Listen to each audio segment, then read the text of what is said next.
మన తెలుగు సినిమాల్లో హీరో అనగానే ఒక పవర్ఫుల్ ఎంటిటీ, దాన్ని ఎవరు డిస్ట్రాయ్ చేయలేరు, వాడిని ఎవడు చంపలేడు, ఎంత కొట్టినా బతికేస్తాడు, ప్రతి దాంట్లో గెలుస్తాడు అనుకుని ఒక రెగ్యులర్ ఫార్మాట్ నుంచి అయితే బయటకు వచ్చి అదే హీరోతో ఒక కమర్షియల్ మూవీ తీసి ఇలా కూడా తీయచ్చు అని చెప్పి చూపించారు. నాకైతే చాలా బాగా నచ్చింది మూవీ. సో మనం ఛాంపియన్ మూవీ రివ్యూలోకి వెళ్ళే ముందు మన సినిమా పంచాంగం మీరు ఫస్ట్ టైం చూస్తున్నట్లయితే లైక్ చేయండి, షేర్ చేయండి, సబ్స్క్రైబ్ చేసుకోండి. సో ఎలా ఉంది మూవీ, నీకు నచ్చిందా అంటే నా ఓన్ రివ్యూ ఇది, నాకైతే బాగా నచ్చింది. బయట రివ్యూస్ ఎలాగైనా రాని, స్లో ఉంది, ల్యాగ్ ఉంది, అది లేదు ఇది లేదని రాని, ఇదైతే నా పర్సనల్ ఒపీనియన్, నాకు అనిపించిందే చెప్తాను. సో మూవీ అయితే చాలా మంచి సెటప్లో తీసుకెళ్లారు. మనం ఆ వరల్డ్లోకి వెళ్ళిపోతాం. యాక్చువల్గా 1947, 1948 టైంలో జరిగింది మొత్తం స్టోరీ అనమాట. సో ఆర్ట్ వర్క్ చాలా బాగుంది. ప్రతిదీ కూడా ఆ టైంలో మనం చూస్తున్నట్టు ఆ కాస్ట్యూమ్స్ దగ్గర నుంచి ఆ సెట్స్ కానీ, వాళ్ళు వాడే లాంగ్వేజ్, ప్రతిదీ కూడా మీకు ఏదో తీస్తున్నట్టు గ్రాఫిక్స్ లాగా లేదంటే ఏ జనరేటెడ్ లాగా ఎక్కడ అనిపించదు. ప్రతిదీ చాలా న్యాచురల్గా వాళ్ళు మాట్లాడే విధానం కానీ చాలా మంచిగా అనిపించింది. సో చాలామందికి తెలియని విషయాలు కూడా ఇందులో చెప్పారు. 1947లో మన ఇండియాకి స్వాతంత్రం వచ్చింది. సో హైదరాబాద్కి మాత్రం 1948లో వచ్చింది. ఎందుకు వచ్చింది అంటే హైదరాబాద్ అనేది బ్రిటిషర్స్ పాలించింది కాదు, నిజామ్స్ పాలించింది. వాళ్ళ దగ్గర నుంచి ఎలా తెచ్చుకున్నాము అనే ఒక ఒరిజినల్ కంటెంట్లో ఈ ఫిక్షన్ కంటెంట్ని పెట్టుకొని తీశారు. దీంట్లో చాలా ఉంటారు. ఇందులో సర్దార్ వల్లభాయ్ పటేల్ కనిపిస్తాడు, మీకు ఇందులో నెహ్రూ కనిపిస్తాడు, ఒక క్యామియో రోల్లో సుభాష్ చంద్రబోస్ కనిపిస్తాడు. సో ఇట్లా చాలామంది రియల్ ఎంటిటీస్ని ఒక ఫిక్షనల్ స్టోరీ రాసుకున్నారు. రోషన్ అయితే మాత్రం అసలు సెకండ్ మూవీయా ఇది, లేదంటే ఇప్పటికీ ఒక స్టార్ హీరోనా అన్నట్టు యాక్టింగ్ చేశాడు. నేనైతే ఫిదా అయిపోయినా నిజంగా రోషన్ యాక్టింగ్కి. చాలా బాగా క్యారీ చేశాడు. అంటే ఏదో చిన్న అబ్బాయి ఇలాంటి పెద్ద క్యారెక్టర్ ఇచ్చినప్పుడు అది కొంచెం తేజ సజ్జాగా వస్తాయి చూసారా, లార్జర్ దాన్ లైఫ్ లాగా.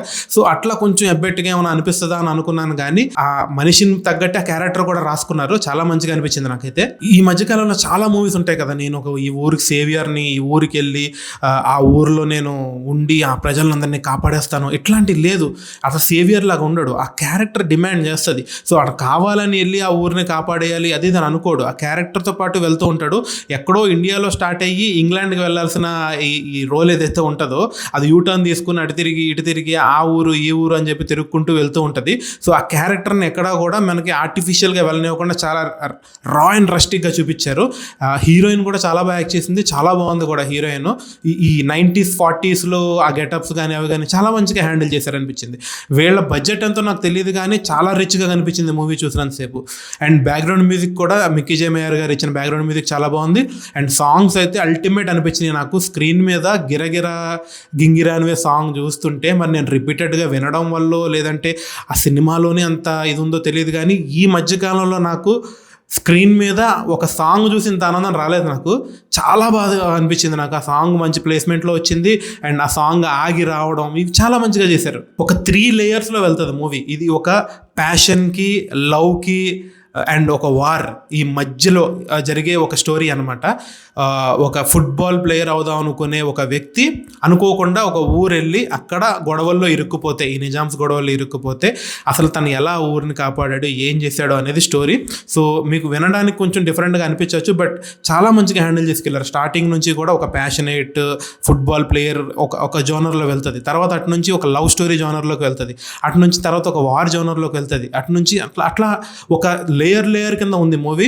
ఎక్కడా కూడా నాకు బోర్ కొట్టలేదు. స్లో అనిపించింది, సెకండ్ హాఫ్లో లైట్గా స్లో అనిపించింది, ల్యాగ్ అనిపించింది, బట్ నాకైతే బోరింగ్ అనిపించలేదు. చాలా మెచ్యూర్డ్ డైరెక్షన్ ఉంది. అంటే ఆ డైరెక్టర్ ఫస్ట్ మూవీయో సెకండ్ మూవీ నేనైతే సరిగ్గా రీసెర్చ్ చేయలేదు, బట్ చాలా మంచి డైరెక్షను. ఈ డైరెక్టర్ ఎవరైతే ఉన్నారో ఆయన నాకు తెలిసి చాలా మూవీస్ వస్తాయి, పెద్ద పెద్ద సినిమాలు కూడా హ్యాండిల్ చేయగలిగే కేపబిలిటీ ఉంది అని అనిపించింది మూవీ చూసిన తర్వాత. అండ్ చిన్న చిన్న నెగిటివ్స్ ఉన్నాయి. చాలా మటుకు సినిమాటిక్ లిబర్టీ తీసుకున్నారు. కొన్ని సీన్స్ లాజిక్లెస్ అనిపిస్తాయి, చాలా తక్కువ. సెకండ్ హాఫ్లో కొంచెం డ్రాగింగ్ అనిపిస్తూ ఉంటుంది. కొన్ని చోట్ల కొంచెం ఎమోషన్ కట్ అవుతూ ఉంటుంది. ఒక దగ్గర ఒక ఫైరింగ్ సీన్ జరుగుతుంది అనమాట. చాలామంది గాయపడతారు, చచ్చిపోతూ ఉంటారు. బట్ ఆ వెంటనే ఇంటర్వెల్ అయిపోయిన వెంటనే మళ్ళీ సరదాగా జోక్స్ కింద వెళ్ళిపోతూ ఉంటుంది. సో ఆ ఫీల్ని కొంచెం అక్కడక్కడ క్యారీ చేయడంలో అయితే విఫలమయ్యారు. బట్ ఓవరాల్గా చూసుకుంటే చాలా మైనర్ అనమాట. అండ్ ఇందులో మనకి ఒక క్యామియో కూడా ఉంది. సో సర్ప్రైజ్ అది చెప్పను. సో మీరు సర్ప్రైజ్ అవ్వాలి ఆ క్యామియో చూసి. అండ్ ఎమోషనల్ క్లైమాక్స్ ఉంది. ఆ క్లైమాక్స్ కూడా చాలా బాగుంది. నాకు మెయిన్ ఏంటంటే ఈ మూవీలో ఎక్కడ కూడా ఆర్టిఫిషియల్గా అనిపించలేదు. చాలా న్యాచురల్గా, చాలా ఎమోషనల్గా ఒక సోల్ ఉంది మూవీలో. సో ఖచ్చితంగా అయితే వెళ్ళి చూడండి. మూవీ చూడాలి అనుకుంటే ఛాంపియన్ అన్న పేరు కరెక్ట్గా సెట్ అయింది దీనికి. అండ్ ఇది మన రివ్యూ ఫర్ ఛాంపియన్. అండ్ చెప్పడం మర్చిపోయాను, మన December 31 రోజు హైదరాబాద్లో బిగ్గెస్ట్ న్యూ ఇయర్ ఈవెంట్ అయితే హైటెక్స్లో జరగబోతుంది. రామ్ మిరియాలా గారు, ఈ గిరగిర సాంగ్ పాడిన రామ్ మిరియాలా గారు అండ్ సన్నీ లియోన్ పర్ఫార్మర్స్ ఉంటారు. టికెట్స్ బుకింగ్ లింక్ అయితే డిస్క్రిప్షన్లో పెట్టాను, బుక్ చేసుకోండి. అండ్ మన సినిమా పంచాంగం is one of the media partner for this event. And మన సినిమా పంచాంగం ఎప్పటికీ మీరు సబ్స్క్రైబ్ చేసుకున్నట్లయితే కనుక సబ్స్క్రైబ్ చేసుకోండి, ఎంకరేజ్ చేయండి. Thank you so much for watching. Thank you.